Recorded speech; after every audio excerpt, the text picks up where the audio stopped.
So we are in page number 208. There are more books also, just in case you also want to read, Priyanka. And we'll go, paragraph wise. 208, starting from As Ravana Sped. So just as a quick catch-up, Ravana is trying to kidnap Sita. Before that, Kekai had asked for two boons. One was, Bharat's coronation, and then second was Rama's exile for 14 years. And Ram, Lakshman, Sita has gone to the forest. And now, while they were passing their time, now Ravana has kidnapped Sita. Jatayu has tried to save Sita, and Ravan has kind of killed Jatayu. So that's where we are in right now, correct? And then we are progressing from page 208, okay? Jai Srila Prabhupada. As Ravana sped towards Lanka, all creatures appeared to lament, there is no dharma, there is no truth, there is no gentleness. Her loose hair waving in the wind, her mark of tilak erased, and her face devoid of cheer. Sita moaned, O Ram, O Lakshman. Just then Sita saw 5 monkey chiefs sitting atop a mountain. Unnoticed by Ravana, she took off her silk upper cloth and some jewels and dropped them in the midst of the forest dwellers, hoping they would inform Ram. As the monkeys started their unblinking eyes, Ravana carried Sita away towards Lanka. Like many other powerful materialists, Ravana risked everything to gain the object of his desire. While carrying Sita across the ocean to his kingdom, he relished the thought of having successfully abducted her, and he eagerly anticipated making her his queen. Blinded by lust, he failed to realize that the object of his desire was actually death personified for him. The goddess of fortune, always serves the lotus feet of the Supreme Lord. And when materialists try to enjoy her, she manifests to them as Durga, the deadly material nature. As the mistress of this world, Durga rides a tiger and carries a trident whose prongs are the threefold miseries of material life. Miseries arising from the body and mind, miseries are inflicted by the other living entities, and miseries imposed by higher powers in the form of natural disasters. So these are the 3 tridents which Durga has. Indeed, no one, not even the greatest scientist or conqueror, can counteract the sufferings meted out by Durga. And if you have any questions, we can certainly ask, okay? Thinking himself more powerful than God, Ravan dangerously ignored reality. After crossing the ocean, Ravana took Sita into the inner apartment of his palace. There he ordered his fierce Rakshasi attendants, watch over Sita most carefully and let no one see her face without my permission. Let her have gold, jewels, the best clothing, ornaments and food, whatever she may desire. However, take heed of my warning. Anyone who dares to utter one harsh word toward her will die by my hands. Page 210. After this, Ravana called for 8 powerful Rakshasas, saying, ever since Rama killed all the Rakshasas at Janasthana, I have felt an intolerable enmity toward him. Indeed, I will not sleep peacefully until Ram is killed. Go now to Janasthana, and after spying on him, bring back any information that you may have gathered. Then again Ravana went to see Sita, being overwhelmed with desire. Upon entering her quarters, he found her in a distressed state. Surrounded by numerous Rakshasis, bathed in her own tears, Sita appeared like a wind-buffeted boat at sea, or a doe strayed from its herd and surrounded by dogs. Although she was unwilling, Ravana forced Sita to accompany him on a tour of his palace. The opulent palace resembled that of the demigods, with thousands of servants waiting to carry out Ravana's desires. Many rooms had cages with exotic birds, and the palace walls were covered with intricate designs of precious jewels. The couches were made of ivory inlaid with gold. Musicians played sweet and melodious songs, and lotus flowers and fountains adorned the palace gardens and ponds. As she viewed the spacious and fabulously decorated rooms, each containing thousands of women adorned with untold valuable jewels, Ravana explained, Lanka is inhabited by 32 crores of Rakshasas, excluding the aged and infant. and 1,000 of these are my personal servants. If you are wise, O lovely Sita, you will fulfill my ardent desire and become my principal queen. Become my mistress and rule over this opulence. I am tormented by love for you and shall be devoted to you alone. Please grant me your favor and look upon me with affection. For youthful beauty is fleeting. You should enjoy life with me and forget the insignificant Ram. Sita covered her moon-like face and began shedding silent tears. Ravana then continued, "Do not be afraid that our union goes against religious principles. I love you more than life itself. I fall at your feet and beg you to grant me your favor. Let this plea which has arisen from love's anguish not go in vain." Never before has Ravana bowed down before any woman. Ravana thought that by speaking of his love for Sita, Sita would soon be subdued. However, Sita fearlessly replied, "My heart remains for Ram alone. Why should I, a swan sporting with her mate within a lotus-filled lake, prefer a duck meandering on the shore? You can do whatever you like to me because of your vile, sinful lust. You will soon meet your death at the hands of Ram." After being harshly rebuked by Sita, Ravana became enraged, saying, "I'll give you just 12 months to surrender to me. At the end of the time, if you still resist me, I will have my cooks cut you to pieces and serve you as my breakfast." Ravana then turned to the Rakshasi attendants and ordered, "Transfer Sita to the Ashoka grove. Keep a careful watch over her and try to win her over to my side by whatever means is required. Threaten her, flatter her, do whatever it takes, but tame her as one would an elephant." Page 212. Arriving at the beautiful Ashoka grove, replete with trees full of fruits and flowers, Sita became overwhelmed with anguish. Due to being constantly intimidated by the deformed Rakshasis, she soon fainted out of fright.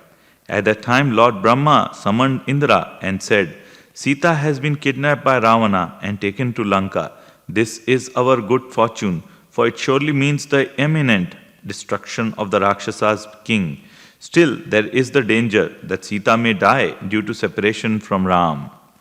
Therefore, I want you to go and give her this heavenly sweet rice to eat." Welcome, Prabhu. Thereafter, Indra went to the Ashoka grove at Lanka along with Nidra Devi, the goddess of sleep. After Nidra has put all the Rakshasas to sleep, Indra, in the dress of a Brahmana, approached Sita and said, "I am the heavenly king, come to render assistance to Lord Ram. Please take this celestial sweet rice, for it will make you immune to hunger, thirst, and bodily miseries for many years to come." Sita doubted that the Brahmana was Indra and requested him to reveal his celestial form. Upon her request, Indra assumed her true form. When Sita observed that his feet did not match the ground, his garland was not faded, and his clothes were completely free from dust, she became convinced of his identity and accepted the sweet rice. Sita first ordered the food by praying for Ram to accept it. As soon as she ate it, she became free from all bodily pangs.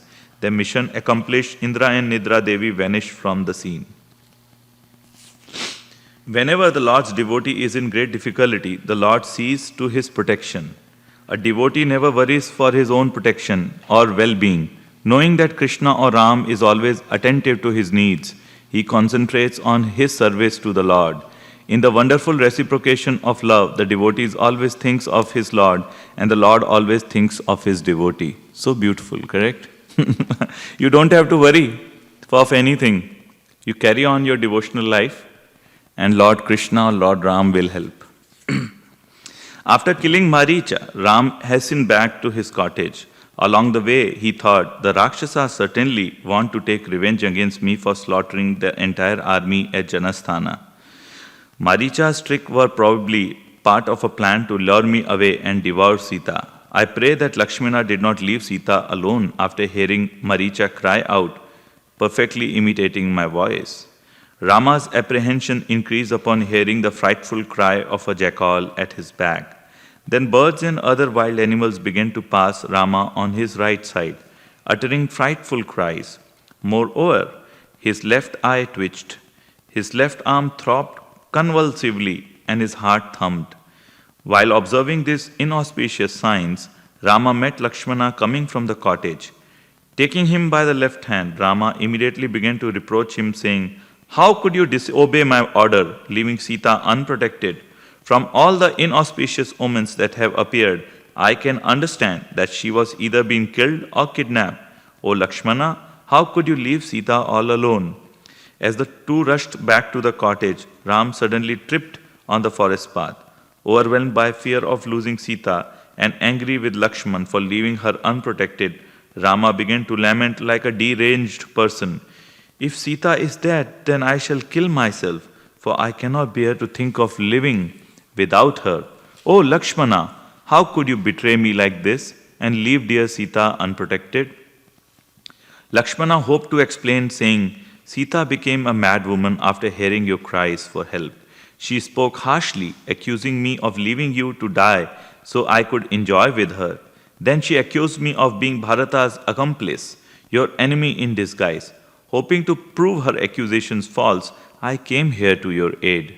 Ram angrily replied, "There's no excuse for leaving Sita unprotected. You are fully aware that I am unconquerable and I do not lack prowess for defending myself from Rakshasas or anyone else. You should not have become provoked by a woman's anger and disobeyed my order. O Lakshmana, you have made a great mistake. Such behavior is unworthy of you." Ram and Lakshman finally reached their cottage only to find it deserted. Ram then began searching all around for Sita. Failing to find her, his face appeared withered and dark from grief. Afflicted with transcendental madness from feeling of separation, Ram began questioning the trees. "Have you seen my beloved Sita pass this way, dressed in yellow silk and decorated with flowers in her hair?" Ram then began asking the forest animals and birds if they have seen Sita. Receiving no reply, he became more morose. Then, imagining that Sita had suddenly appeared before him, Ram cried out, "Oh, dearly beloved, why are you running away from me and hiding yourselves? Why do you not speak to me?" Ram then imagined that Sita had been devoured by the Rakshasas and envisioned her delicate bodily features. Ram and Lakshman continued to comb the surrounding mountains and forests, refusing to give up hope of finding Sita. However, when Sita could not be found, Rama became discouraged and sat down in despair. Regardless, Lakshmana encouraged him to continue searching. Thus they roamed across many mountains, forests, and plains. Finally, Ram could go no further and he gave way to intense grief. Standing motionless, seemingly bereft of reason, he breathed hotly and his eyes filled with tears. Ram became indifferent to Lakshmana's assurance that they would find Sita. Tormented by love, Ram cried out helplessly, "Sita, Sita," again and again. As if deranged, Rama cried, "My darling, have you hidden yourselves just to play a joke with me? I beg you to please come out, for my suffering is intolerable." There are many instances of devotees weeping in separation from the Lord. The milkmaids of Vrindavan spent their whole life wandering in search of Krishna. Let me repeat again. The milkmaids of Vrindavan spent their whole life wandering in search of Krishna. Lord Chaitanya, as a perfect devotee, also adopted the mood of separation as the highest expression of love of God. Still, one may ask why Ram, as a super soul, wept for his beloved like an ordinary man. Indeed, being the omniscient Lord, he certainly knew her whereabouts. The Lord enacts his pastime for several reasons. Foremost, he comes to teach us that he is never impersonal, but always the supreme person. Thus, he gives pleasure to his devotees and teaches mental speculators and mystic yogis that the supreme absolute truth is a person, captured and controlled by love. Secondly, he comes to establish dharma, the way of righteousness. He also comes to annihilate the demons. By weeping over his abducted wife, Lord Ram establishes dharma, right conduct. He shows us by negative example the condition of a man too attached to a woman. This incident also shows that a woman should always be protected, lest she be exploited by Rakshasas like Ravana. Vedic living has no scope for women's being independent. However powerful a woman may be, she cannot protect herself independently. Still, this is for the instruction of the materialist. On the spiritual side, Rama, being the supreme personality of Godhead, is not subject to material conditioning. The separation Ram experiences from Sita is understood as transcendental conjugal love in separation. This is an activity of the Supreme Lord's pleasure potency and belongs to the mellow of conjugal love in the spiritual world. Although repeatedly called for, Sita did not appear. Rama became convinced she had been devoured by the Rakshasas. Lakshmana was also sick at heart. Rama then said, "O Lakshmana, please go to the banks of the Godavari, for perhaps Sita has gone there to collect flowers." Thereafter, when Lakshmana returned from the Godavari without Sita, Rama personally went to the river and began asking the trees and animal about her. However, due to the fear of Ravana, none of the creatures dared reply, although Rama noticed that the deer were looking at him with meaningful intention. Rama then questioned the deer and tried reading their minds through their eyes. The deer seemed to reply by turning their heads upward and to the south, as if indicating that Sita has been carried away through the sky in that direction. Lakshmana could understand the deer's message and suggested they walk towards the south in hope of finding some clue. After setting out, they soon came to the trail of scattered flowers, which Ram recognized as those he had given Sita. Addressing a nearby mountain, Ram asked, "Where has Sita gone after passing this way?" Page 218. Receiving no answer, Rama became enraged, saying, "O mighty hill, if you do not reply to me, I shall shatter you to pieces with my arrows." There was only silence, and Ram glowered at the peak with hot eyes.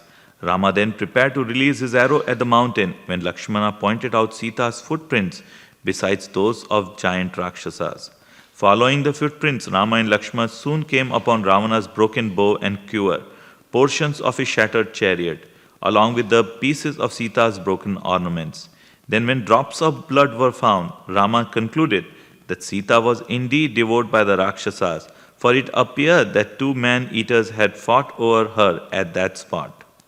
Gazing upon the dead mules, smashed chariots, and scattered weapons, Rama vowed, "No Rakshasas shall escape my vengeance, for today I'll destroy them all in retaliation for Sita's murder. Why have the useless demigods not done something to save my helpless wife? If the demigods do not deliver Sita to me at once, as revenge for the negligence and the crime of the Rakshasas, I shall destroy the entire universe." Rama's eyes were red hot with anger, and his lips, tightly pressed together, trembled with rage. Then, taking his bow from Lakshmana, Rama placed a terrible arrow meant to destroy the entire universe upon the string. Terrified, Lakshmana joined his hands in supplication, pleading, "Ram, by nature you are gentle, self-controlled, and the well-wisher of all living entities. Therefore, please control your wrath and do not act hastily. It appears to me that there was only one Rakshasa involved in this fight, for there is but one broken chariot. Let us continue to search for Sita. If still we do not find her, then you can act as you see fit. My dear brother, you must practice forbearance, since suffering is inevitable. If you cannot tolerate life miseries, how can the common man be expected to do so? You should only consider how your enemy can be killed. There's no need to destroy the entire universe." That's why Lord Ramchandra is called Purushottam, and he is there to teach us. While speaking this way, Lakshmana lovingly massaged his brother's lotus feet and gradually pacified Ram. After withdrawing the arrows from his bow, Ram assented to Lakshmana's suggestion to search the entire area of Janasthan thoroughly. Are you guys enjoying the reading? Yeah? It's so beautiful, correct? Thereafter, while combing the forest, Ram and Lakshmana came upon the fallen Jatayu, lying in a pool of blood. Ram thought he was a Rakshasa disguised as a bird who had devoured Sita and was now resting. Thus, as Ram approached, he fitted an arrow to his bow, ready to release it.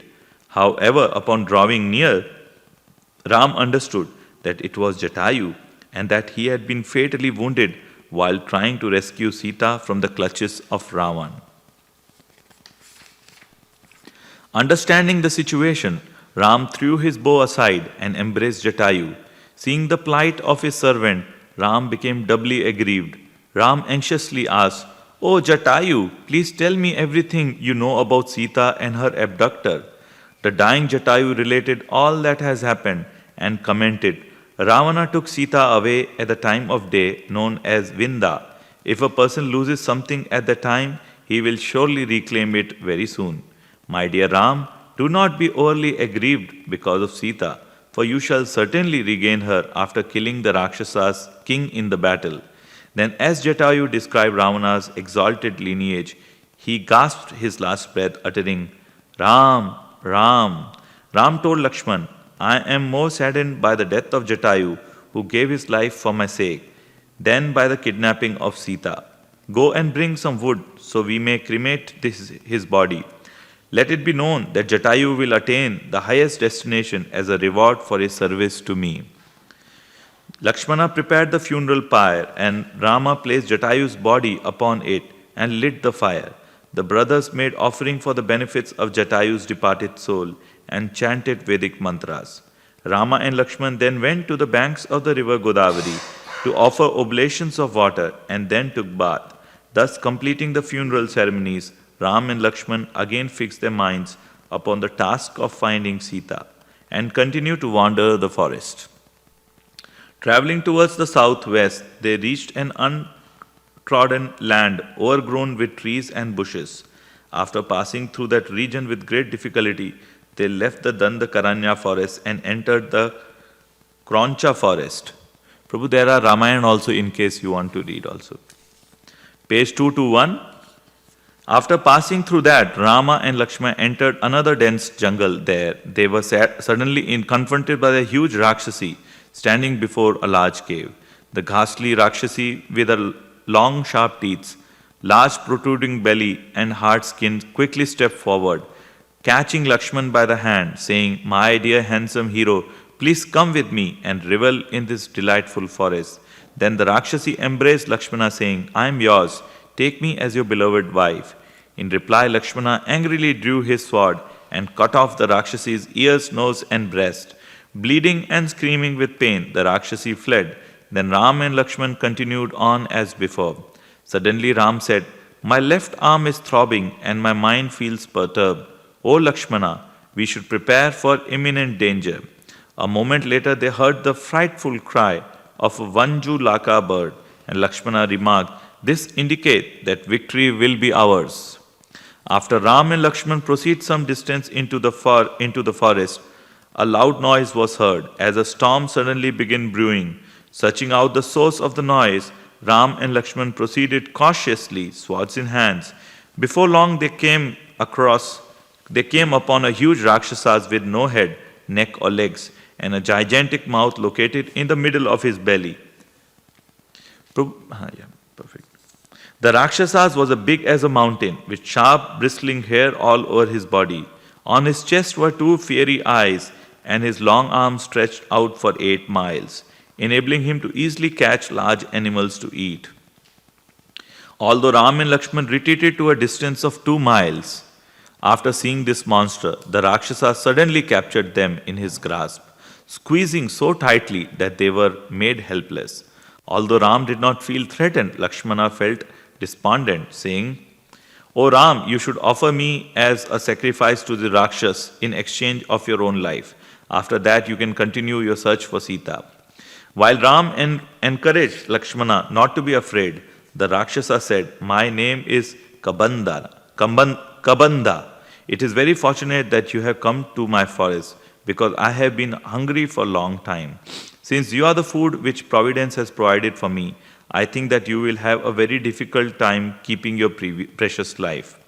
Lakshmana then told Ram, "We should quickly save ourselves by cutting off this Rakshasa's arm with our swords." Hearing this, Kabanda became furious and immediately opened his fearful mouth wide, hoping to devour Ram and Lakshman at once. However, before Kabanda could do so, Ram severed his right arm and Lakshmana cut off his left. Thus the Rakshasa fell to the ground, bathed in his own blood. In an anguished voice, Kabanda asked, "Who are you?" Lakshmana replied, "This is Ram, a Kshatriya in the line of Ikshvaku. I am his brother Lakshman. We have come here searching for Ram's wife Sita, who has been kidnapped by the king of Rakshasas, Ravan." Kabanda was overjoyed to hear the name of Ram. The Rakshasas then said, I am so fortunate. You have come here to redeem me. Please listen as I explain how I acquired this ghastly form. In my last life, I was a son of Dhanu. By performing great austerities, I satisfied Lord Brahma and was granted the benediction of a long duration of life. After receiving this boon, however, I became very proud, thinking my arch enemy Indra could no longer harm me. Thereafter, when I attacked the king of heaven on the battlefield, he hurled his thunderbolt at me. When the thunderbolt struck me, my head and legs were forced into my body. Finding myself in such a wretched condition, I begged Indra to kill me. However, he refused, saying that to do so would falsify the words of Lord Brahma. At last, when I asked Indra how I could survive without a head, he placed my mouth in the middle of my belly and made my arms 8 miles long. Indra then declared, when Ram and Lakshman come before you, you will regain your heavenly form. Kabanda continued, ever since that time I have been catching creatures with my long arms and stuffing them into my mouth, hoping that one day I would catch Ram mentioned by Indra. Then once I harassed a certain rishi who cursed me to retain this horrible form for eternity. I tearfully begged the rishi to prescribe some end to my plight. He confirmed that I would regain my original form after being cremated by Ram. I would regain my original form after being cremated by Ram. Now I shall have been delivered by you, and after my death I will direct you to a powerful ally who will help you to attain your desired goal.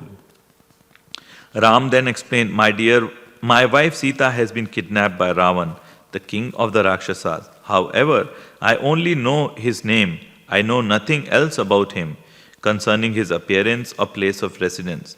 I'll throw you into the big pit and cremate your body so that you can attain your desired destination. In return, give me some information about this Ravana. Page 224. Mataji, if you want, there are chairs also. We can get you chair to sit comfortably. Is it okay? Otherwise, you can take a chair also. Chair is at the back. Prabhu, can you help Mataji with couple of chairs? Page. I have a question. Yes. So You can on the mic, and because there are many people on the internet watching. I see.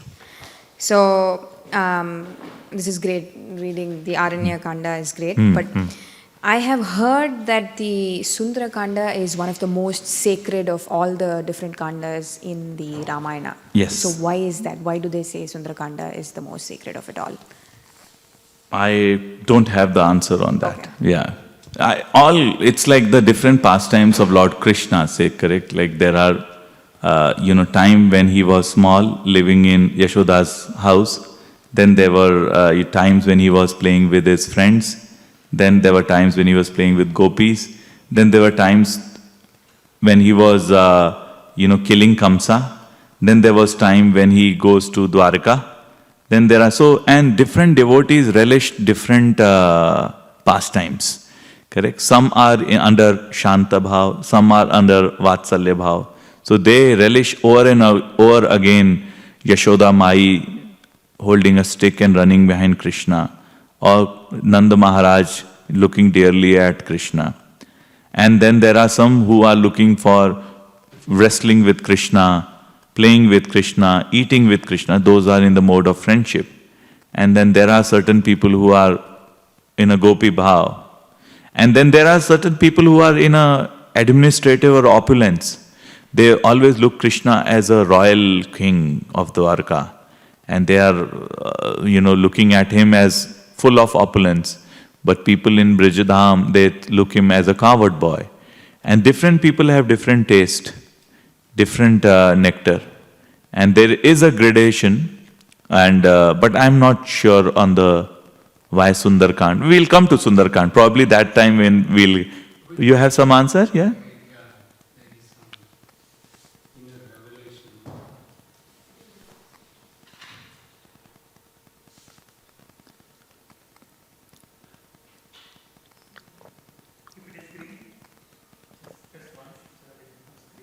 Just tap it on top.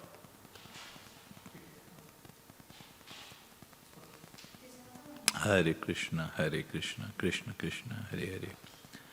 Hare Ram, Ram Ram, Hare Hare. Hare Krishna.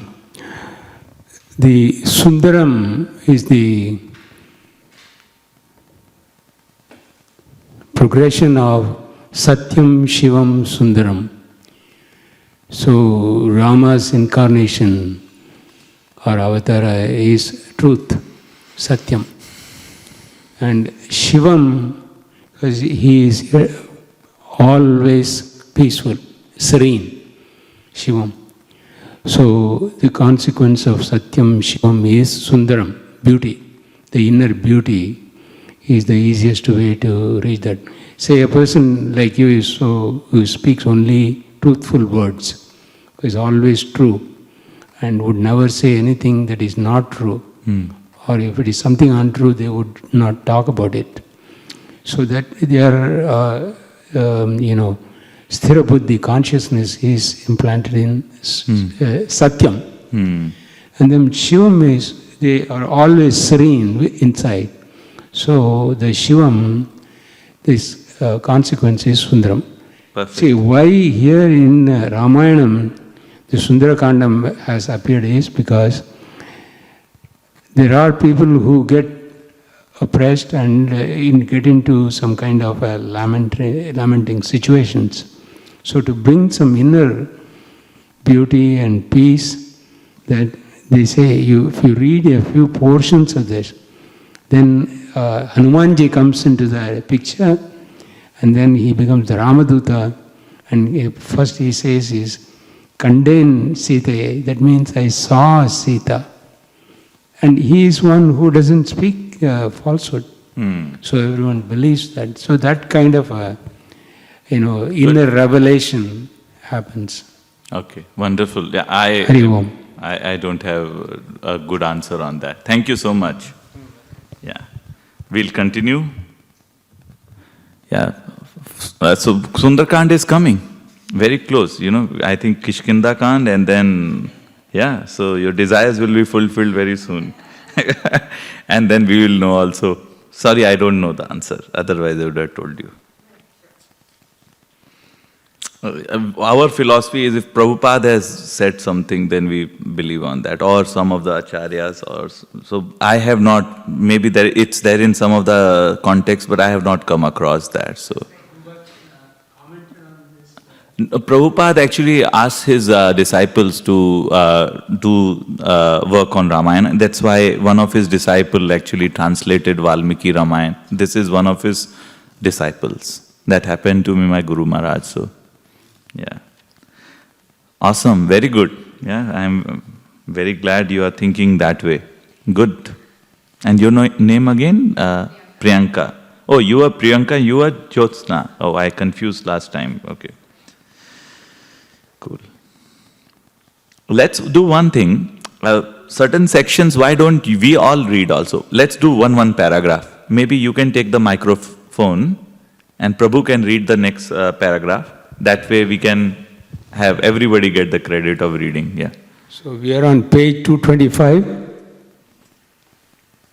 Prabhuji, are we on page 225? No, the King Kabanda said, you have to start with Kabanda then said, I am very sorry. 224. 224, yeah. Okay. Kabanda then said, I am very sorry, but I do not know anything about Ravana. After being cremated, however, I will inform you of a person who has traveled throughout the three worlds. He will be able to assist you in locating the king of the Rakshasas. Therefore, Rama and Lakshmana took Kabanda into a mountain cave and placed his body upon the funeral pyre that Lakshmana had prepared. Because it was so fat, when the body began to burn, it looked just like a huge lump of burning ghee. Then, from out of fire arose Kabanda in his original celestial form, dressed in fine garments and decorated with ornaments and garlands. After taking his seat upon his celestial chariot, pulled by swans, Kabanda said, O Rama, political misfortunes can be overcome in 6 ways. by making peace, by fighting, by assassination, by building up superior arms and fortifications, by sowing dissension, and by seeking the help of others. Just as you are now placed in the height of adversity from the loss of your wife, so will you be able to retrieve her with the help of someone in a similar condition. That person is the monkey king Sugriva, who has been exiled by his brother Vali, the son of Indra. O Rama, you should make friends with Sugriva, who was begot by Surya in the wife of Riksharaja, for he is also in need of a benefactor. He is now living along with 4 other monkeys on Arayamukha mountain, which is near Lake Pampa. Thank you. Now you can read the next paragraph, 2 paragraphs. There's a book, Prabhu, there's a Ramayana behind if you want to follow also together. Yes, Mata. First go to Lake Pampa. It is a beautiful sight that abounds with exotic birds. These birds live without fear of human beings, for they have never been injured by them. You should feed these birds and the fish in Lake Pampa, and then meet the ascetic woman Sabari who resides there. The entire area is beautified by ever fresh flowers produced from the perspiration from the bodies of Matanga's disciples as they brought fruits, roots, and flowers from the forest. The great sage Matanga gave up his body at Lake Pampa long ago. Thereafter, the ascetic woman Sabari attended to his disciples. Although these rishis have also long since ascended to higher worlds, Sabari still resides there, awaiting your audience before departing for Brahmaloka. You can do next, Mata. Never Lake. Thank you. Near Lake Pampa is the Raisamukha hill where Sugriva lives in a large cave, always fearful of being attacked by Vali. Sugriva is loyal, intelligent, generous, wise, brave, and powerful. You would do well to make an alliance with him, for he knows all about the Rakshasas. His followers can wander over the earth until they find Sita. Saying this, Kabanda took permission from Lord Rama and ascended to heaven. Then, following Kabanda's directions, Rama and Lakshmana set out. On the second day, they arrived at Lake Pampa, where they saw the ashrama of Matanga Rishi. When Rama and Lakshmana entered the hermitage, Sabari got up and greeted them with folded hands. Then, after touching the lotus feet of Rama and Lakshmana, Sabari honored them with varieties of food and drink and water to wash their feet. When Rama inquired about her spiritual practices, Sabari, who was a perfected soul, replied, "Just by seeing you, I have achieved the fruition of all my austerities. When you came to Citrakuta, the rishis I was serving all went to heaven in celestial chariots. Before departing, however, they assured me that you would come here and that after receiving you, I would also attain a heavenly destination." Thank you. You can give to your mother. Will read it or? Huh? Yeah, you can. Page number 226, Prabhu. And you can use the mic, Prabhu, because there are many people on the internet. Oh, okay. Yeah. By Rama's request, Sabari, who took him and Lakshmana on a guided tour to the beautiful area surrounding Lake Pampa. Afterwards, Sabari requested Rama's permission to cast off her mortal body so that she could rejoin the sages she had so faithfully served. Being very pleased with Sabari, Rama granted her desire. Thus, after building a fire, the old ascetic lady, dressed in black deer skin and tree bark and wearing matted hair, leapt into the blazing flames. The next month, Sabari rose up to heaven like a flash of light, adorned with celestial jewels and garlands. Having thus witnessed Sabari's spiritual powers, Rama and Lakshmana went to bath in Lake Pampa, created from the waters of 7 seas. Thereafter, feeling ill-wined and ever Enlivened. hopeful of finding Sita, Rama anxiously departed with Lakshmana, eager to find Sugriva.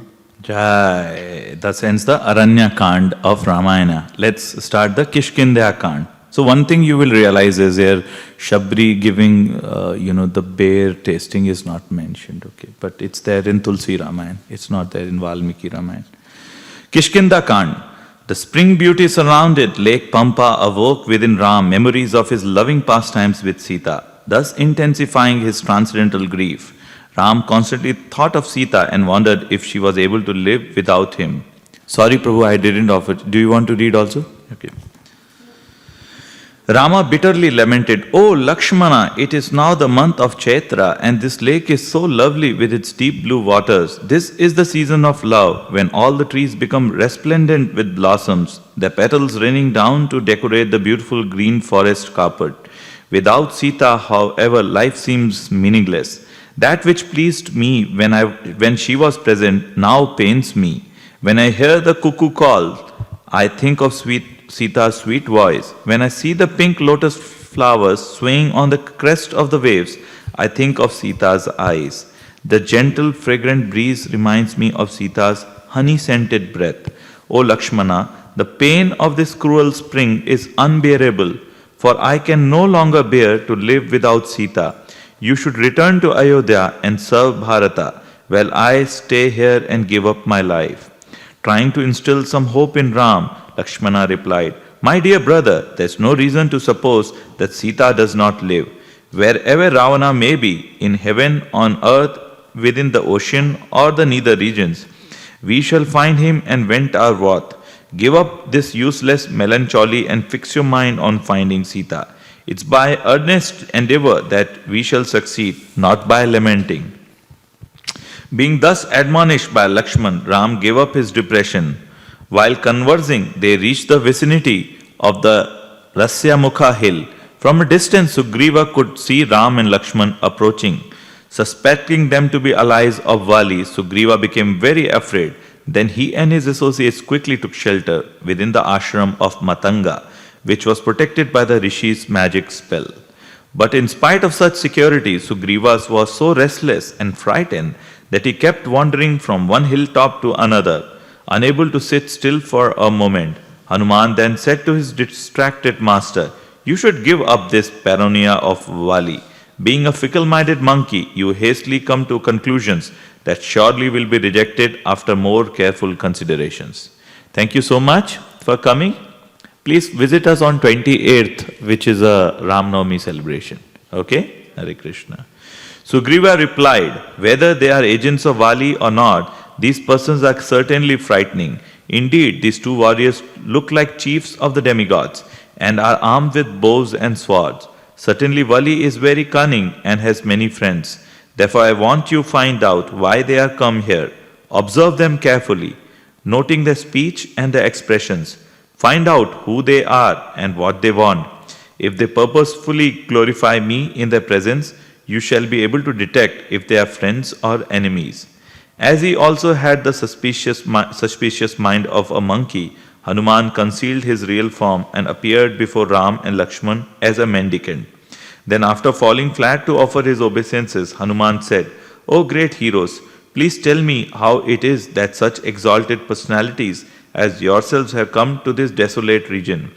Your strongly built bodies indicate you are warriors, although you are dressed as ascetics. My name is Hanuman, minister of Sugriva, who has been banished from his kingdom by his elder brother Bali. I am the son of Vayu, and I can go anywhere at will and assume any form, and that I please. I am the son of Vayu, and I can go anywhere at will and assume any form that I please. Sugriva has sent me here to extend his friendship and hospitality." Rama then told Lakshmana, "This Hanuman is a minister of Sugriva, the noble king of the monkeys, whom we have been searching for. He appears to be most courteous and speaks very poetically. In his eyes, limbs, attitude, and expression, there is nothing displeasing or duplicitous. He has depth, confidence, and power. Likewise, his speech reflects a mature unification of heart, voice, and intelligence. Even an enemy would be charmed by his words. O Lakshmana, please explain to Hanuman the events that have brought us here today." Lakshmana said, "It is our good fortune to meet you. We have been searching for Sugriv and are eager to make an alliance of friendship with him. This is Ram, the son of Maharaj Dashrath, and I am his younger brother Lakshmana. Rama's father desired to install him as heir apparent to the royal throne, but due to political intrigue, Ram was banished to the forest instead. Recently, Rama's beloved wife Sita was kidnapped by the Rakshasa king Ravana. Overwhelmed by grief, we have been searching for Sita in the forest. While wandering here and there, we happened to come upon a fierce Rakshas named Kabanda. By killing Kabanda, we relieved him of a terrible curse. In return, while ascending to heaven, he advised us to make an alliance with Sugriv. That is why we have now come here. We are ready to do whatever is beneficial for you and your noble king." Welcome, Prabhu. Hare Krishna. We are reading Ramayana, so you may grab a book from there. Page 230. As Lakshmana describes their plight to Hanuman, his voice and tear-filled eyes reflected his inner anguish. Seeing this, Hanuman replied, "Like you, Sugriva is also bereft of his kingdom and wife. I am certain that he and his followers will help you in your campaign to find Sita. Please come along with me and meet Sugriva, for he has been very anxious to know the reason for your coming here." Saying this, Hanuman assured his true form as a gigantic monkey. Then he took Ram and Lakshman upon his shoulders and departed for the Rasyamukha mountain. Upon arriving there, Hanuman first went to Sugriva and informed him of Rama's friendly intentions. Satisfied, Sugriva took the form of a mendicant and went out to meet Ram and Lakshman. As he approached, Sugriva extended his hand as an offering of friendship. With great pleasure, Ram extended his hand in return and then feelingly embraced the monkey chief. Page 231. Maybe you can turn this side so that you're not giving your back to the deities. Yeah? That will be good for you. Thank you. Afterwards, to formally unite the two friends, Hanuman lit a sacred fire between Ram and Sugriv. After ceremoniously circumambulating the fire, Ram and Sugriv looked upon each other in a spirit of firm friendship. Sugriv then said, "My dear Ram, from this day on, your happiness shall be my happiness, your sorrow shall be my sorrow, and vice versa." Sugriva then placed a flower-laden branch on the ground for Ram to sit upon, and Hanuman did the same for Lakshman. After all were seated, Sugriva explained, "My dear Ram, I passed my life in constant anxiety because of my brother Vali. After Vali forcibly took my wife and kingdom, I took shelter within this forest. However, I am haunted by the fear that my elder brother may come here and attack me at any time. I do not know a moment's peace." Ram gently smiled and replied, "Service is the real fruit of friendship.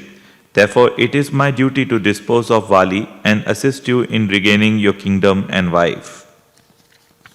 Beautiful quote, huh? Service is the real fruit of friendship. Sugriva then said, "Hanuman has told me about your exile and kidnapping of your wife. As a friend, it is my vow to help you recover her, whether she is in heaven, on earth, or in the nether regions. O Ram, I am sure I saw Sita as she was being carried away by a powerful Rakshasa crying out, 'Ram, Ram!' She saw me seated atop this hill with my associates and threw down her upper garments and some jewels which we later collected." Ram was eager to see these articles and asked Sugriva to retrieve them. Sugriva then went to the cave he stored them in and brought them out for Ram to examine. Immediately recognizing the clothes and ornaments, Ram cried out, "O darling, O dearly beloved!" As tears fell from his lotus eyes, Ram began wailing pitifully and then lost consciousness. After coming to his senses, Ram said, "O Lakshmana, these articles were worn by Sita. Do you recognize them?" Lakshmana replied, I have never looked at Sita above her ankles, so I cannot say whether the cloth is hers. I do, however, recognize the ankle bells because I used to bow to her lotus feet every morning. Ram then inquired about Ravana, and Sugriv replied, Unfortunately, I have not heard of Ravana. However, you may rest assured that I'll help you find him. O Ram, you should not lament excessively for the loss of your dear wife. A person can never become happy simply by grieving. Indeed, such sorrow actually diminishes one's strength and puts his life in danger. Although I am a foolish monkey and in a similar situation, I do not lament as much as you. Hearing Sugriva's words, Ram became a little pacified. He then embraced Sugriva again, and the two sat together comfortably. When Sugriva brought up the topic of his fear of Vali, Ram said, O Sugriva, rest assured that I will kill Vali this very day.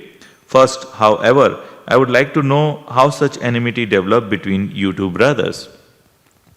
Sugriva replied, It's only unto a true friend that one can give full vent to his grief. As it happened, when my father died, Vali, being the elder prince, became the king of Kishkindya, and I engaged to his service.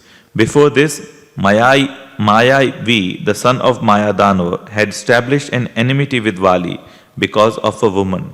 Afterward, one night as everyone lay sleeping, Mayavi came to Kishkinda and challenged Vali to fight. Although his wives and I tried to restrain him, the enraged Vali rushed out of the palace to meet the aggressor. I followed my brother, and when the demon Mayavi saw us, he became frightened and ran away. When we gave chase, Mayavi entered a deep dark cave that was covered over by thick weeds. Vali ordered me to guard the entrance while he went into the cave to fight the demon. Thereafter an entire year passed, and although I remained there guarding the entrance, I saw no sign of my brother. Suddenly I observed blood mixed with foam oozing from the cave, and I could hear the noise of many demons, but not my brother's voice. I concluded that Vali must have been slain.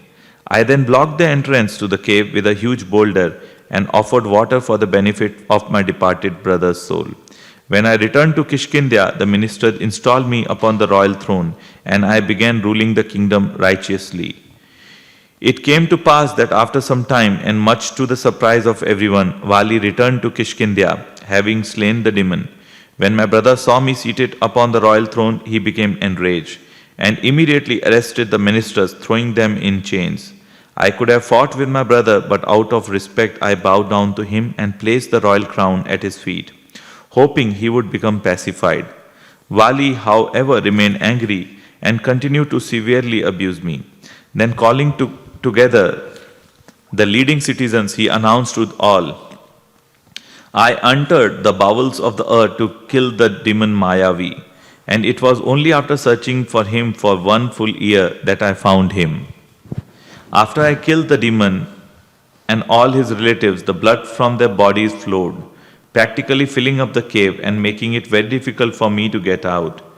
When I finally reached the mouth of the cave, I discovered it was blocked by a huge boulder.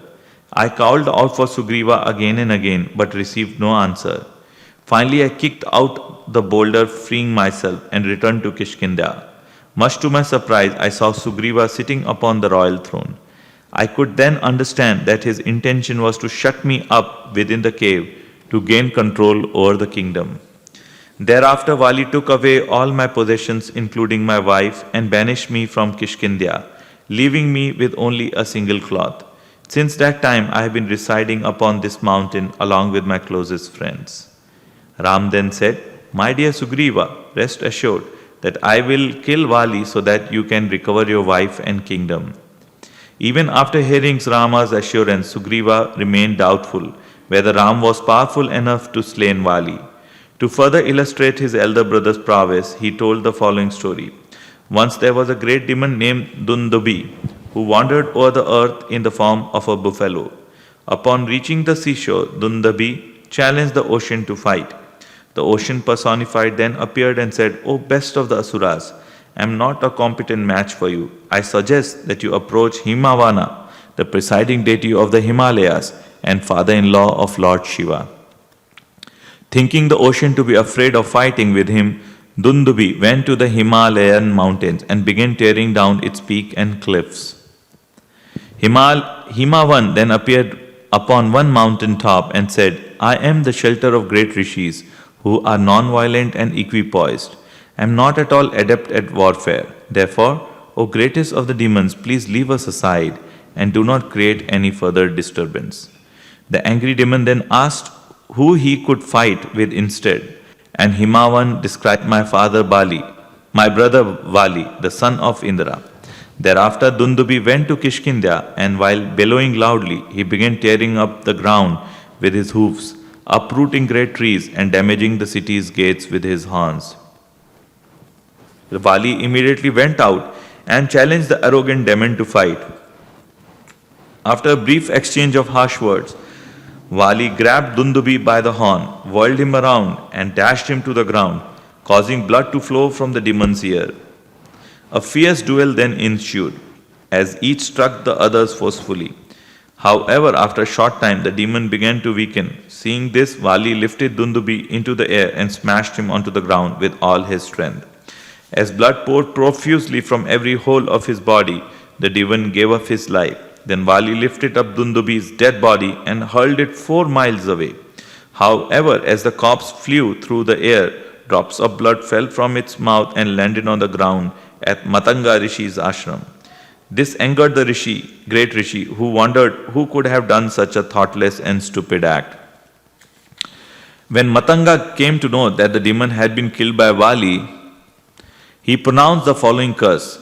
If that monkey ever comes within 4 miles of my ashram, he will instantly die.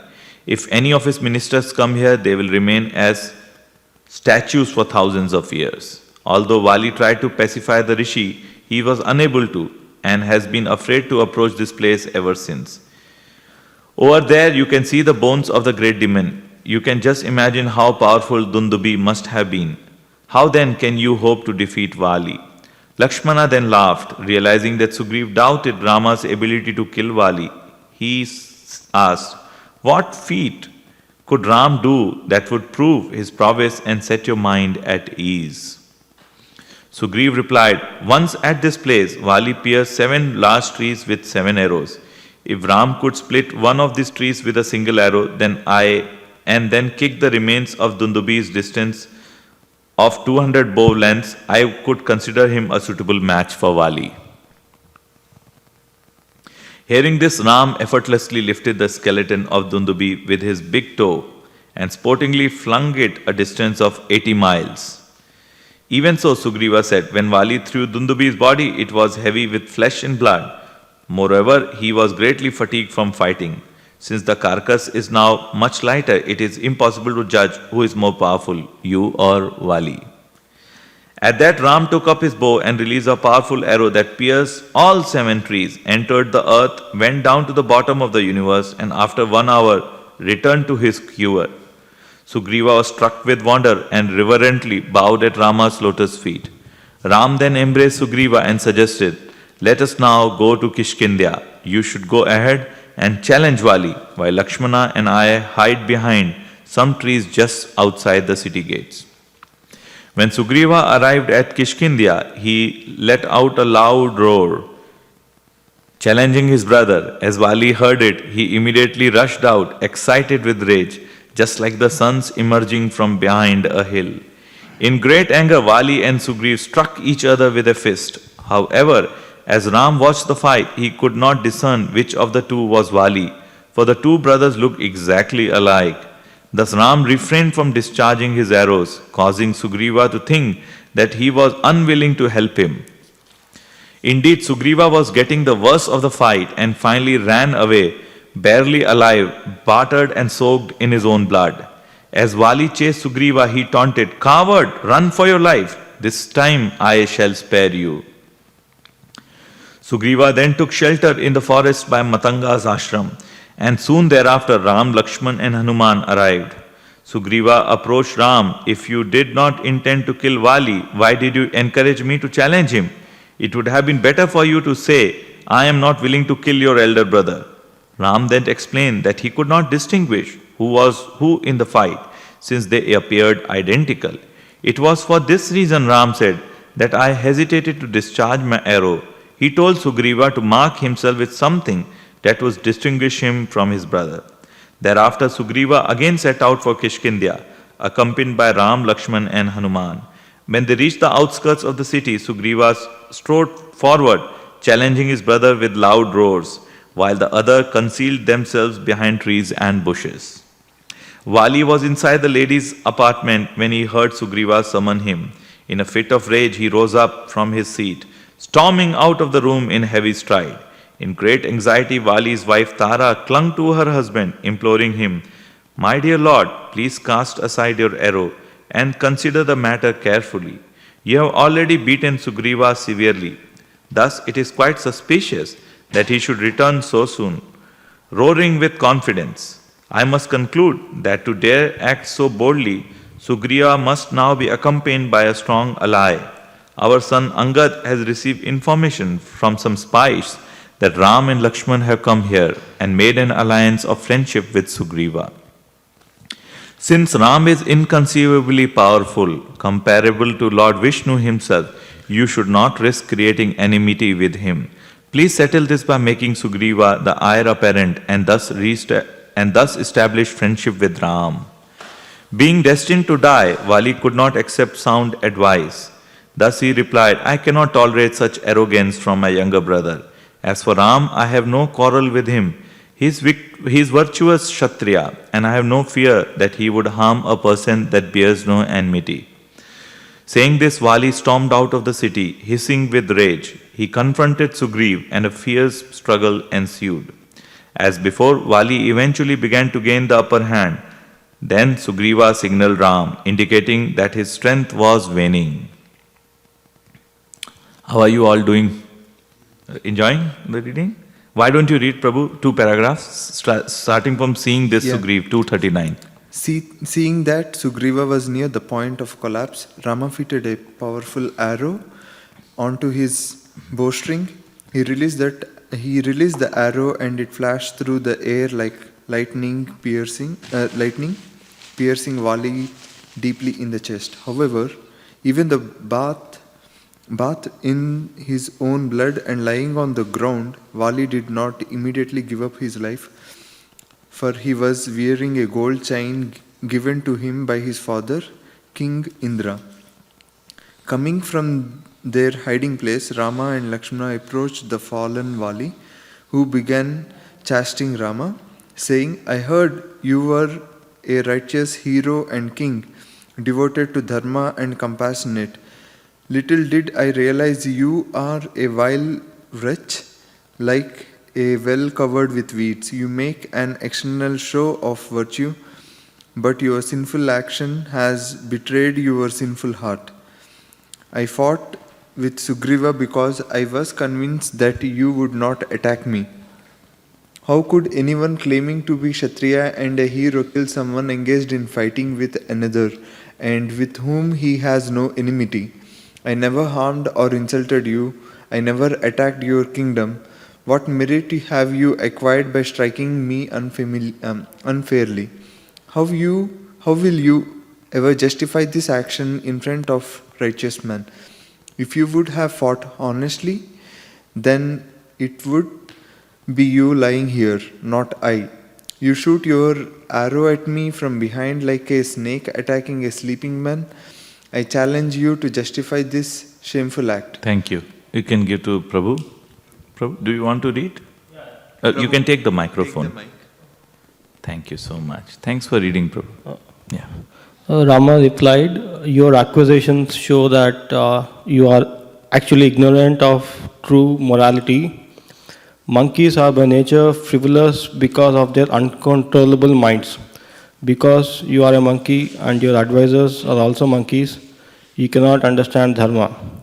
The entire earth with its mountains, forests, rivers is ruled by the dynasty of Ikshvaku.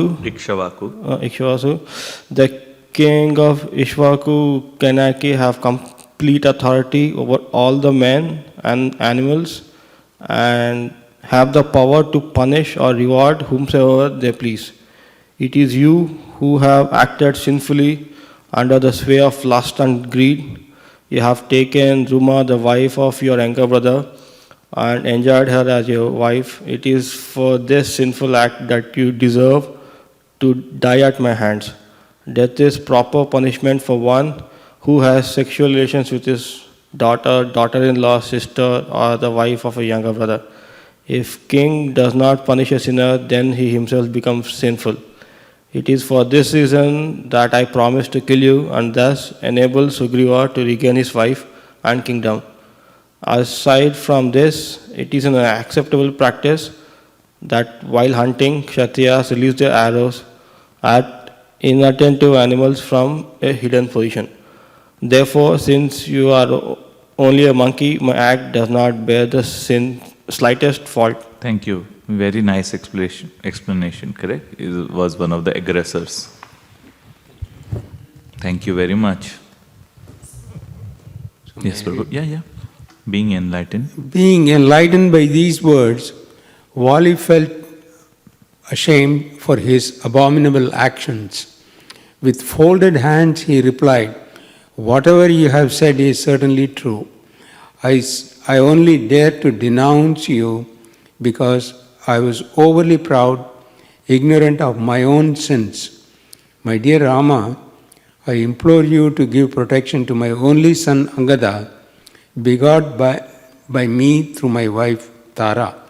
He will certainly become grief-stricken upon hearing of my death. Please excuse my harsh words spoken in ignorance." Rama assured Vali that he would take care of Angada. Meanwhile, Tara came running from the palace with her son. She was surrounded by Vali's ministers, but when the monkeys saw Rama, they began to flee in fear. Tara tried to restrain them, but they urged, Do not go out to see Vali. Protect your son within the fortifications of Kishkinda and prepare to install him on the throne." Tara answered, "I do not care for sovereignty. The kingdom and its royal opulence are now useless without my husband." Thank you. We'll continue. Crying and beating her breast in lamentation, Tara went to where Vali lay upon the ground in the grip of approaching death. Tara embraced her dying husband, and Vali's other wives surrounded them, plunged in grief. Tara's only desire was to follow her husband, and she made up her mind to fast until death. At this, Hanuman went to her and pleaded, "O queen, please get up. Do not succumb to grief. You must perform the funeral ceremonies for your husband and protect Angada after installing him upon the throne." Page 242.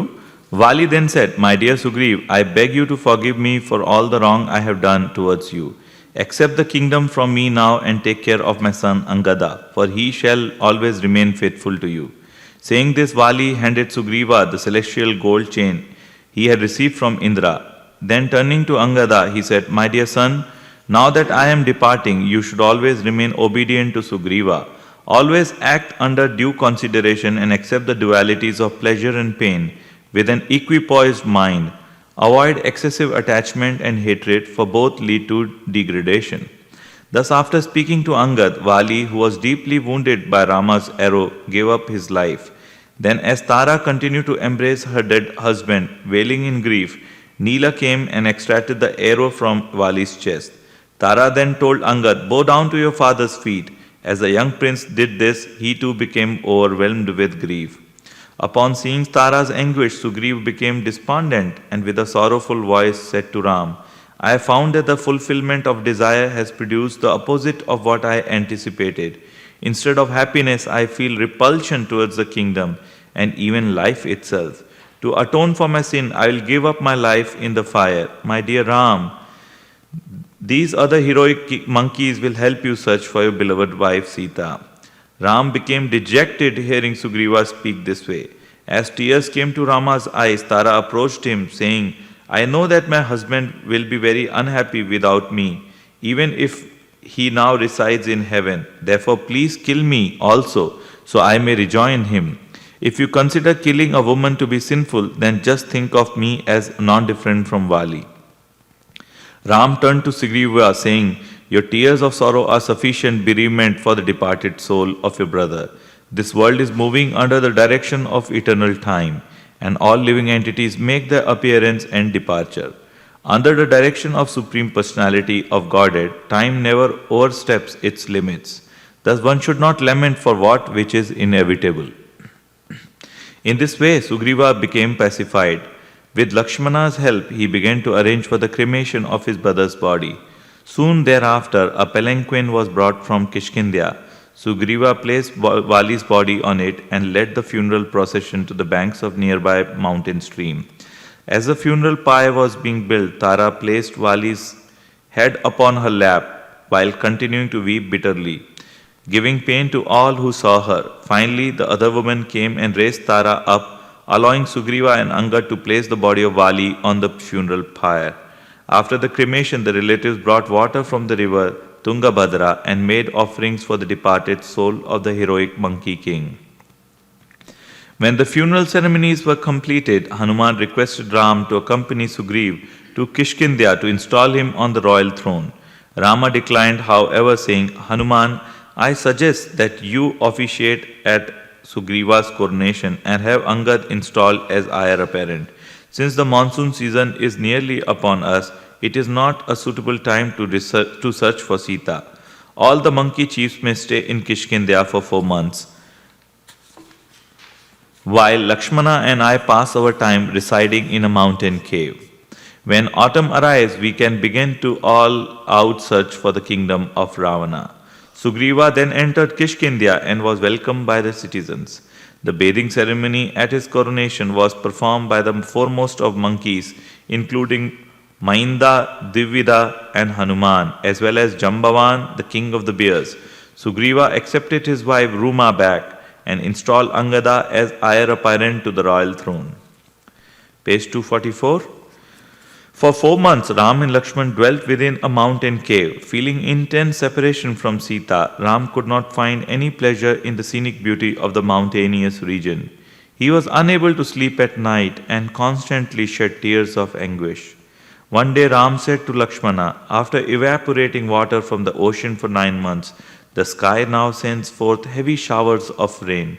Dark clouds as large as hills range across the sky in clusters, creating a mood of melancholy. The golden lightning as it streaks inside a blackish monsoon cloud appears like Sita in the arms of Ravana. The lush green grass spotted with various flowers and restless birds provides a colorful dress for Mother Earth. Bees are humming, frogs are croaking, and the rumble of thunder and patter of rains provide musical accompaniment. Surely Sugriva is able to enjoy all this, for his objective has been fulfilled. But without Sita, I am like the river bank that erodes from the river's constant current. Lakshmana would try to encourage Ram, pointing out that the purpose of a grieving man was never fulfilled. Regardless, the dark skies and frequent rains that nourished the tropical jungle only intensified Ram's longing for Sita. Ram assumed that when he had helped Sugriva to regain his kingdom, Sugriva would remember his obligations to assist him find Sita. But when autumn arrived and the skies became clear, Sugriva did not come forward to meet Ram. Having achieved his goal and now without cause for fear, Sugriva had begun to spend his time completely absorbed in enjoying the company of young women in private, especially his wife Ruma and the newly acquired Tara. Thus he even neglected to fulfill his obligation of managing the state administration. When Hanuman saw how Sugriva has become a slave to sensuality and thereby becoming negligent in his duties, he approached the king and advised, "You must keep your promise and fulfill your obligation to Ram. Only out of respect for you has Ram not personally come here to remind you. However, you must remember that it is only by his grace that you have been allowed to prosper. It is now time for you to summon the more than 10 million monkeys under your command and begin an all-out search for Sita." Welcome, Prabhu. Hanuman's speech momentarily brought Sugriva back to his senses. Sugriva then called Nila and ordered, "Let my proclamation be broadcast to all the monkey warriors. All must proceed here for duty within 15 days, or else face the death sentence." Giving this command, Sugriva returned to his inner apartments. Page 246. We are reading Ramayana Kishkinda. The beauty of autumn only heightened Ram's anguish in separation from Sita. When he could understand that Sugriva was simply wallowing in a life of sensuality, Ram became yet more depressed. Lakshmana also became despondent from witnessing Ram's grief and tries his best to cheer him. One day Ram decided, now that autumn has arrived, the ground is dry and firm, and the air crisp and cool. This is the perfect time to initiate a military campaign. Unfortunately, Sugriva is not to be seen. It appears that he has forgotten all sense of duty, being fully absorbed in the pleasure of the association of women. Therefore, Lakshmana, I want you to go to Kishkinda and admonish Sugriva in my name, saying, O king of the monkeys, one who acts like you is the most vile of persons. I am astonished that you are not afraid of neglecting Ram, the slayer of your elder brother. I hereby warn you that if you neglect your promise to help Ram find Sita, then he will personally come to Kishkinda and kill you along with all your relatives. When Ram exhibited his anger, born of intense transcendental frustration, Lakshmana also became incited with rage. Picking up his bow, Lakshmana declared, if that rascal Sugriva does not jump to execute your command, then I shall kill him myself this very day. As Lakshmana quickly departed, Ram tries to restrain his brother's anger. First, speak to Sugriva in a conciliatory tone, for I am sure that will be enough to bring him to his senses, Ram said. In a mood of great indignation, Lakshmana entered Kishkinda, a beautiful city built within a large cave. As he rushed like a mad elephant towards Sugriva's palace, Lakshmana knocked down the trees that stood in his path. When the many fierce monkeys guarding the palace entrance saw Lakshmana's approach, his lips trembling in rage, they began gathering weapons by uprooting large trees and tearing down mountain peaks. When Lakshmana saw the monkey guards arming themselves in this way, he became so ferocious that the monkey guards became panic-stricken and fearfully ran away. Maybe we can again read some part, Prabhu. You can read 247 from Sugriva's ministers.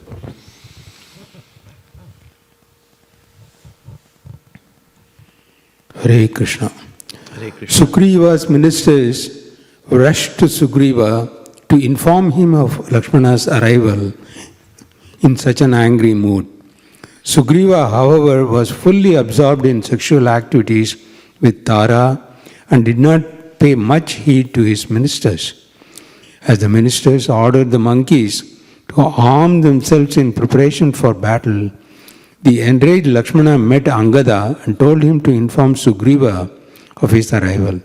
At that, Angada went into Sugriva's chamber and, clasping his uncle's feet, informed him of Lakshmana's presence. However, Sugriva had fallen asleep in a drunken state and failed to rise. Only when numerous monkeys began to clamor loudly around Sugriva did he finally arise. Out of fear of Lakshmana, Sugriva came to his senses. As Sugriva opened his bloodshot eyes, his ministers informed him, Lakshmana is now waiting for you outside the palace gates in a highly agitated state. We urge you to go out immediately, offer your obeisances and submit to him. Pray this will appease his anger.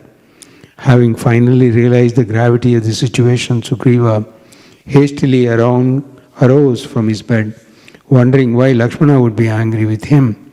Hanuman then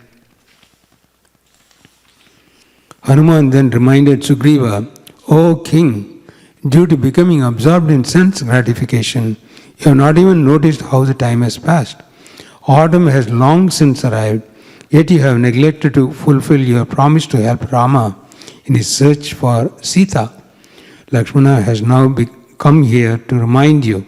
I suggest you approach him with folded hands and hope that you may somehow appease him.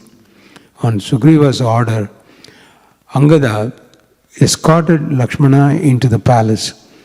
All the monkeys who previously had taken up weapons now stood with folded hands to greet Lakshmana. When Lakshmana came to the inner apartments of Sugriva's palace, he could hear the voices of women singing to the accompaniment of musical instruments mixed with the jingling sound of the ornaments, with the jingling sound of their ornaments.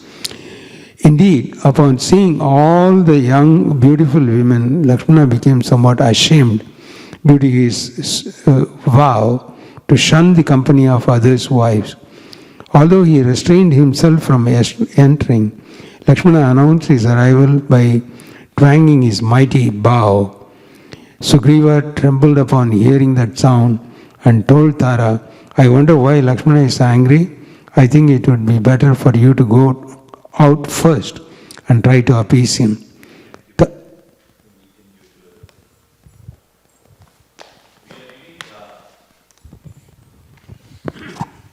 We are reading Ramayana, so if you want, you can take a book from behind and follow as we are reading. That's there in the brown boxes. We are in page 248. Tara came. Yeah, go ahead. Tara came before Lakshmana, her dress loosened and her eyes rolled from intoxication. Lakshmana's anger subsided and he humbly looked downward toward her feet out of respect. Tara then inquired, "My dear prince, why are you so angry with Sugriva?" Lakshmana sharply replied, "Your husband has neglected his obligation to Rama, preferring instead to pass his days in his inner apartments, dallying with women." Tara then pleaded to Lakshmana, "You must forgive Sugriva, for he has lost his good intelligence under the sway of lust. Even great rishis sometimes hanker for some gratification. What to speak of a fickle-minded monkey? Please do not think of Sugriva has forgotten his obligation to Rama. He has already called off millions of monkeys to assemble here to begin the search of Sita. Please come in and talk to Sugriva yourself." Lakshmana entered the inner apartments of the palace. When he saw the fabulous opulence and bevies of beautiful women, his anger again became aroused. Sugriva was seated upon a couch, embracing Ruma. However, upon seeing Lakshmana enter, he hurriedly stood up with folded hands, as did all the ladies present. Lakshmana then chastened Sugriva. "You have simply made empty promises, proving yourself to be a false friend. Therefore, you must Therefore, you are most abominable. Abominable. One who receives help.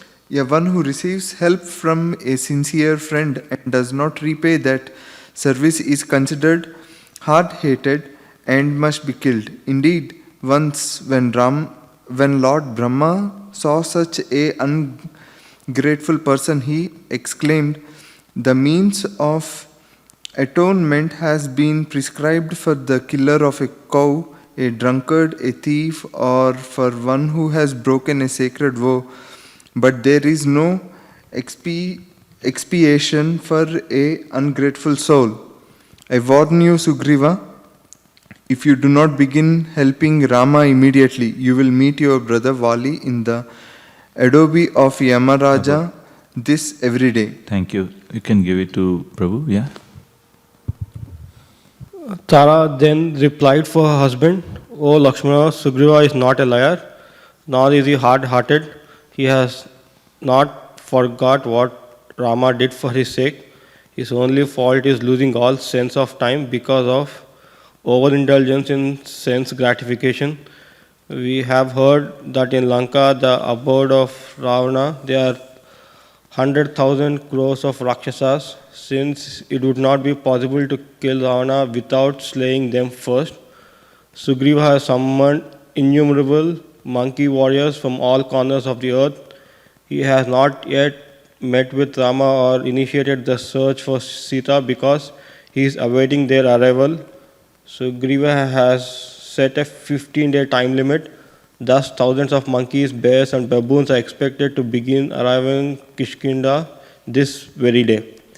Hearing this, Lakshmana gave up his anger. Sugriva humbly threw aside his garland and said, "I could never repay Rama for all that he has done for me. He is my master and lord. I will follow him wherever he goes and do whatever he orders. I fully admit that I was at my fault and humbly beg your forgiveness. Thank you so much. Do you want to read, Prabhu? No, behind you. Prabhu, we are at page 250. Welcome. Yeah, can you pass one of the mic, Prabhu, behind? Page 250. Please, Lakshmana replies. Pleased, Lakshmana replied, "Kindly forgive my angry mood as well. I think it would be best for you to go now and see Rama. He will be encouraged by your sincerity." Sugriva then ordered Hanuman, "Summon again all the monkeys from the Himalayan, Mahendra, Mandara, and Kailasa mountains. Very good. Aroused all who are prone to sense indulgence and procrastination. Tell them that anyone who does not respond to my order within 10 days will be killed." Very good. Hanuman immediately dispatched the monkey leaders in all directions. Then, within the same hour, millions of monkeys began pouring into Kiskindha. After presenting themselves to Sugriva, the monkeys were dismissed. Then Lakshmana again requested Sugriva to go and meet with Rama.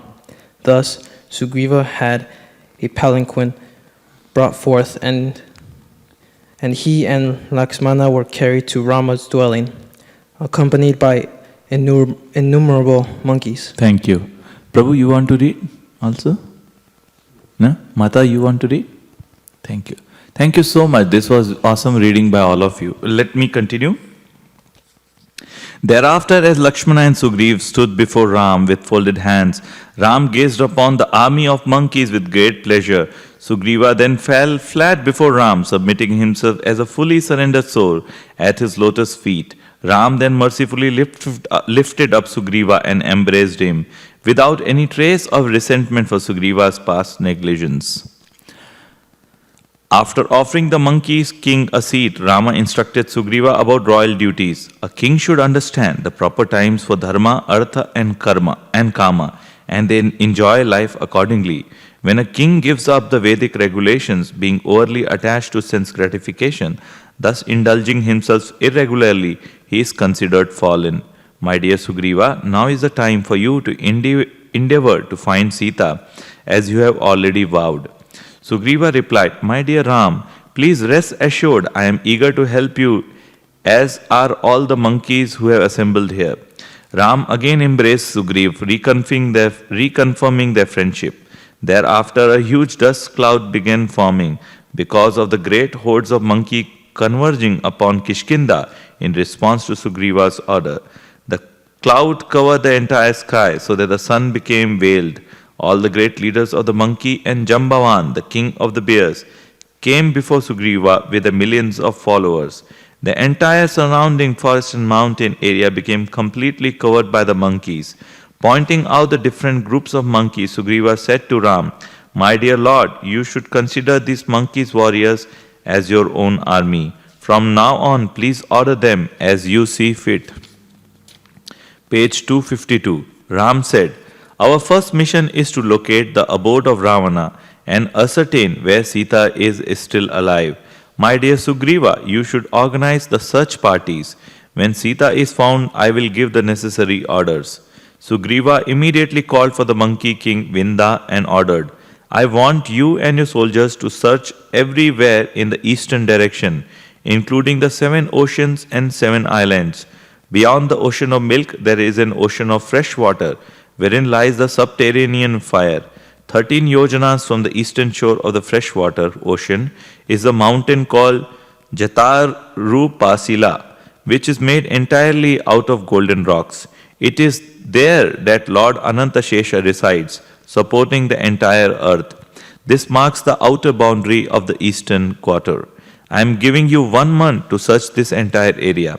Anyone who reports back later than that will be executed for neglecting the royal order."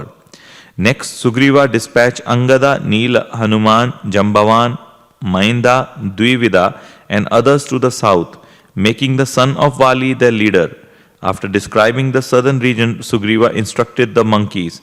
800 miles beyond the northern shore of the salt ocean is an island that I think must surely be the residence of Ravana. Further to the south is Bhogavati, the capital of Rasatal, which is presided over by Vasuki. Then beyond the Rishabha mountain, which marks the furthest boundary of Bhumandala, is the abode of Yamaraj. Do not search the Pitralok or anywhere beyond, for no earthly being can go there.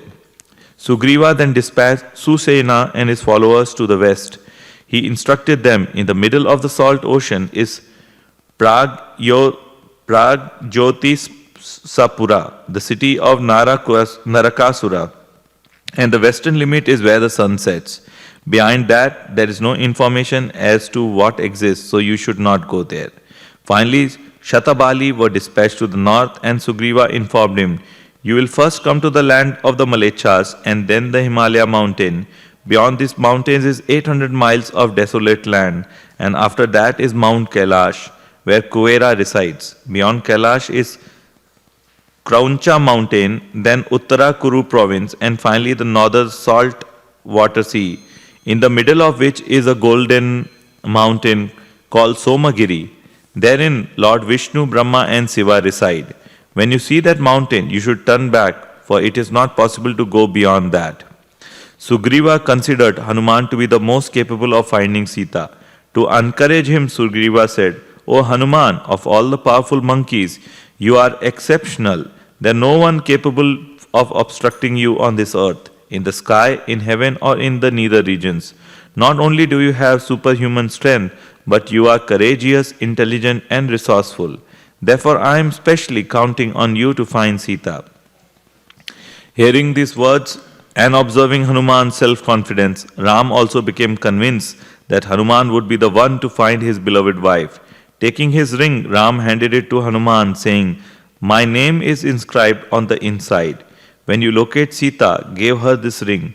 She will then become convinced that you are my envoy. My dear Hanuman, I have full confidence that you will be able to carry out this important mission on my behalf.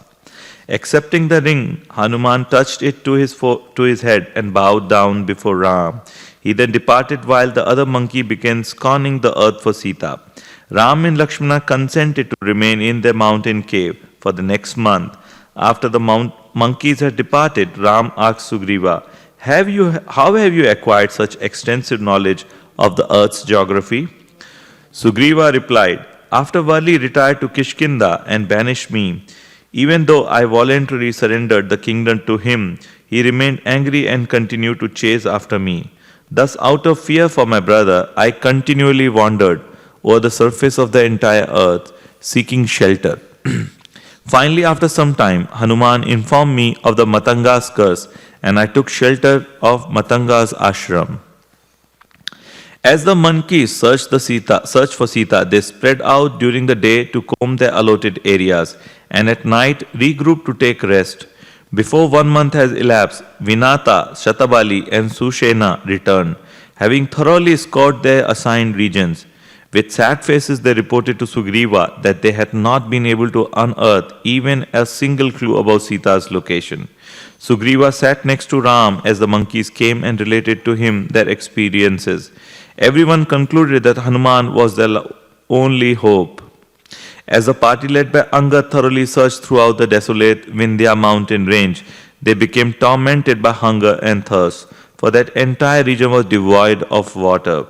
Then when the monkeys left the mountain and entered the adjoining forest, they were disappointed to find that the trees did not even bear leaves, what to speak of fruits and flowers.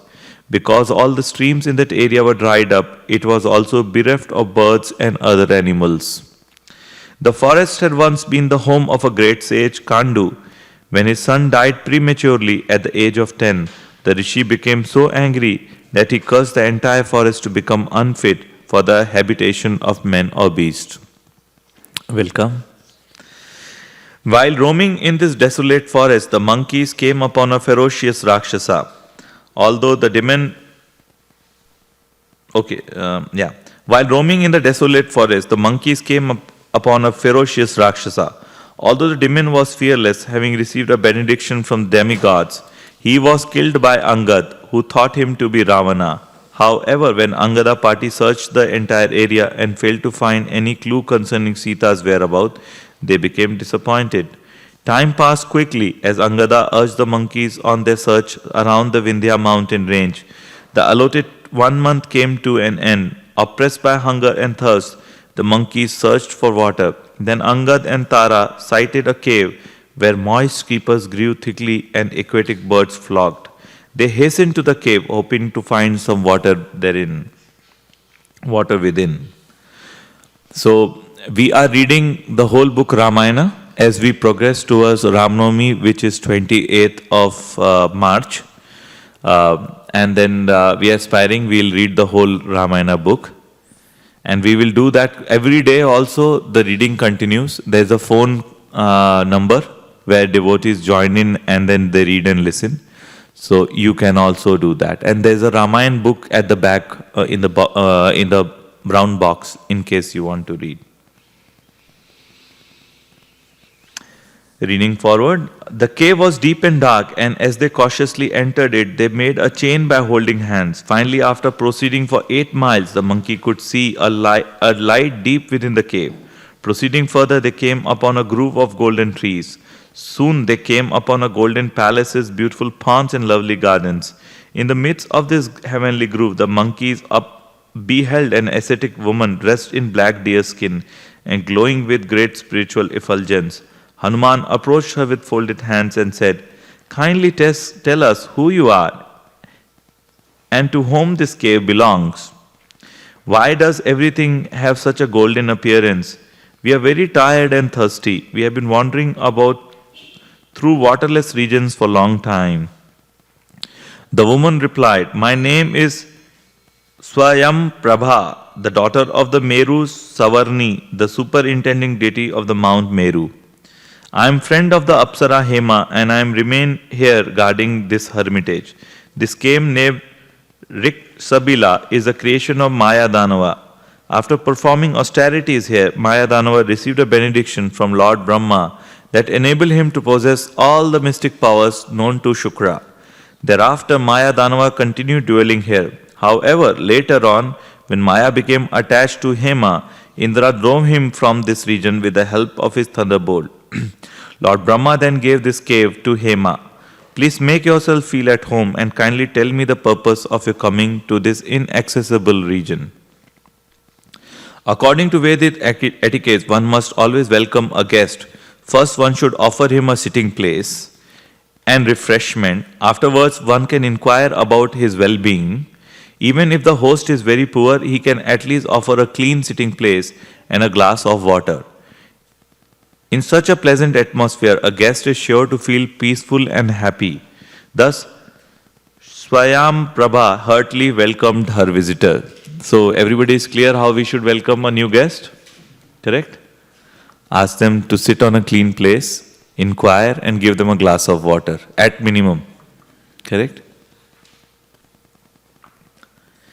As Swayam Prabha offered her guest her hospitality, Hanuman narrated the entire story of Ram's exile and their search for the kidnapped Sita.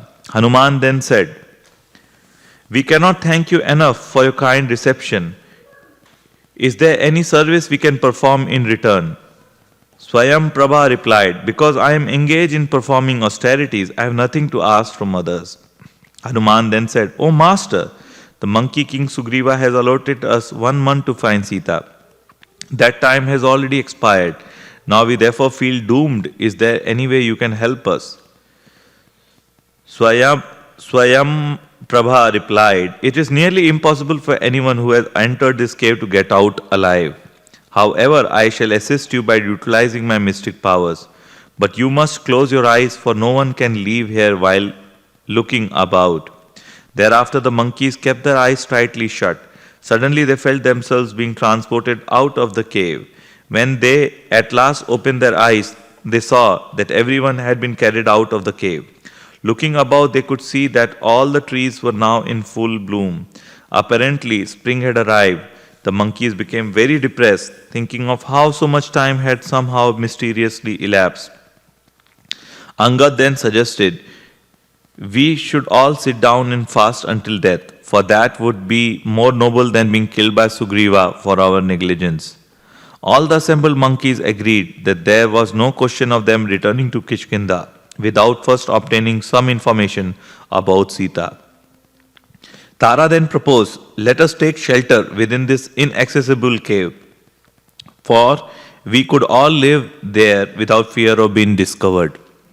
Maybe we can read one para again, Prabhu. Angada remained silent. Thank you. Hare Krishna. Angada remained silent as if ready to approve this plan.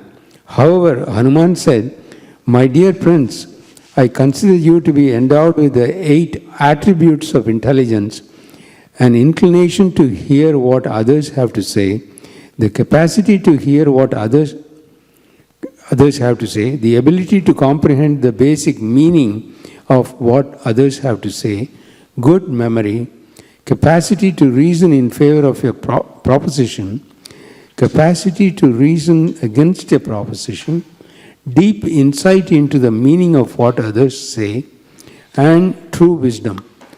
Above and beyond all this, you are endowed with the 14 excellences that characterize great personalities: a sense of time and place, firmness, ability to endure all kinds of hardship, knowledge of all subjects, expertise, vigor, ability to guard secrets, consistency, heroism, ability to judge one's own strength in comparison to that of the enemy, appreciation of the services rendered by others, compassion for surrendered souls, indignation in the presence of unrighteousness, and steadiness in duty. Thank you. We can give to all since the time is less.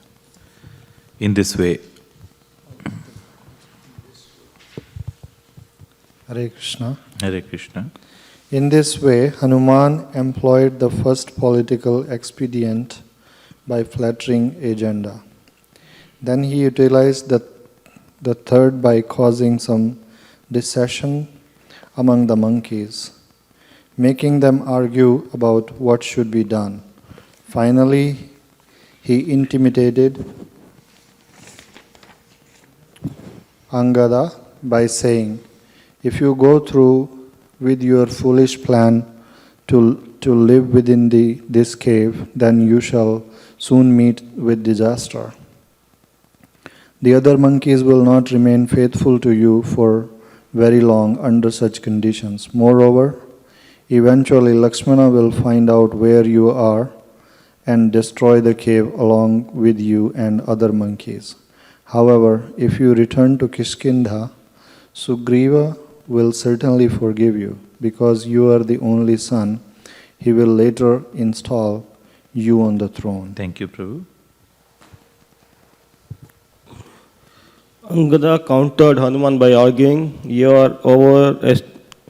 overestimate Sugriva and forget that he is enjoying his elder brother's wife.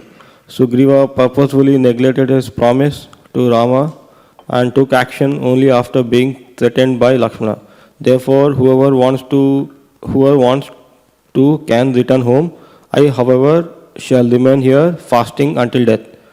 After this, Angada sat down on Kusa grass and wept. The other monkeys surrounded him, likewise determined to give up their lives.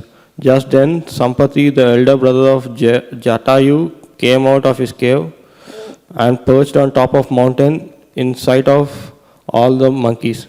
Being overjoyed, he said aloud to himself, by the grace of Providence, I have got some food after such a long time. When the monkeys begin to fall down dead from starvation, I shall eat them one by one. Thank you. Hare Krishna. Hearing this, Angada became agitated, addressing Hanuman. He said, what a horrible fate we now face. This is all the doing of the evil Kaikeyi.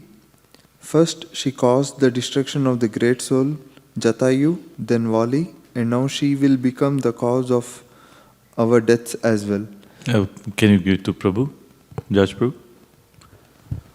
Yeah. You have, yeah. Thank you. This was the first time Sampati had heard of Jatayu's death, and so he requested, "Please tell me all the details about the passing of my younger brother. I have become very pleased in hearing Jatayu's name glorified by you. Although I am distressed to hear of his death, O best of the monkeys, I wish to beg one favor from you. Long ago, the rays of the sun burned my wings, and now I cannot fly. Would you kindly help me to come down from this mountain peak?" Thank you.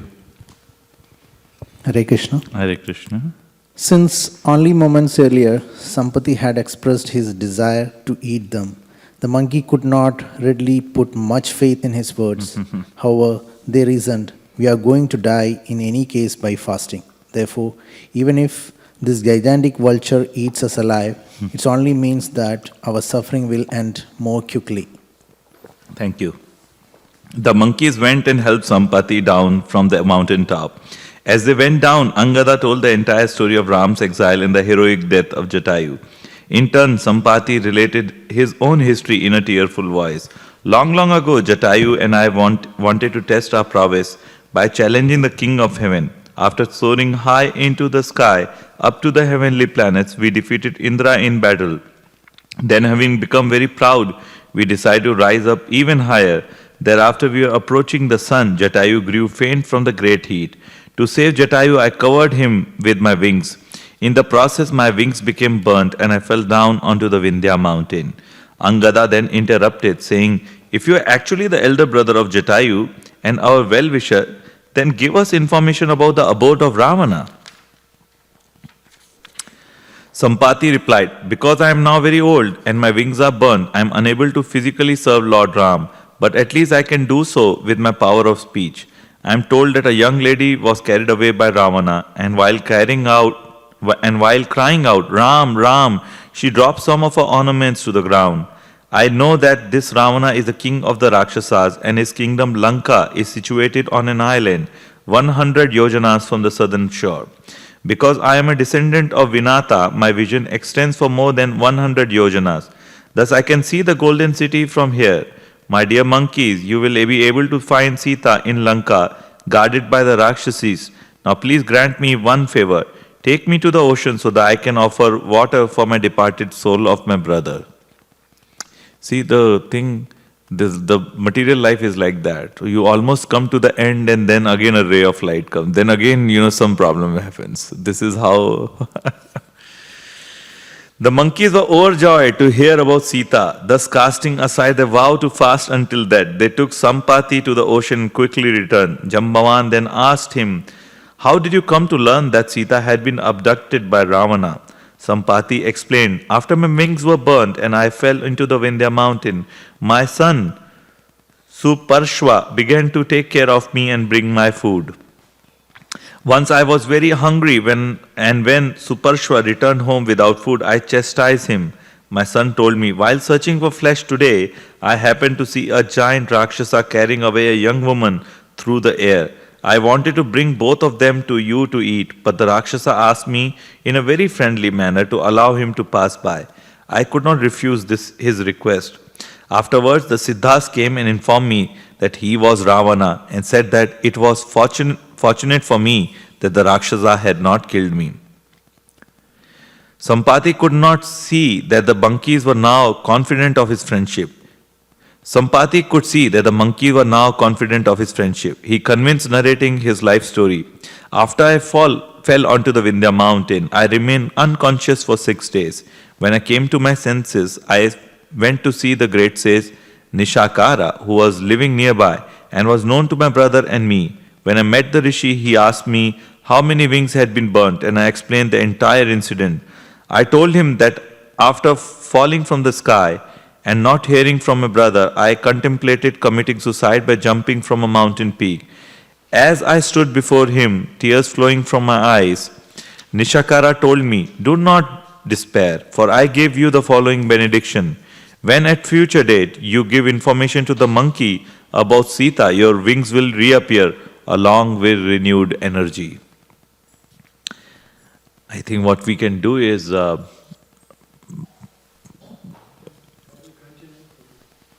no, I think the puja is, Aarti is going to start.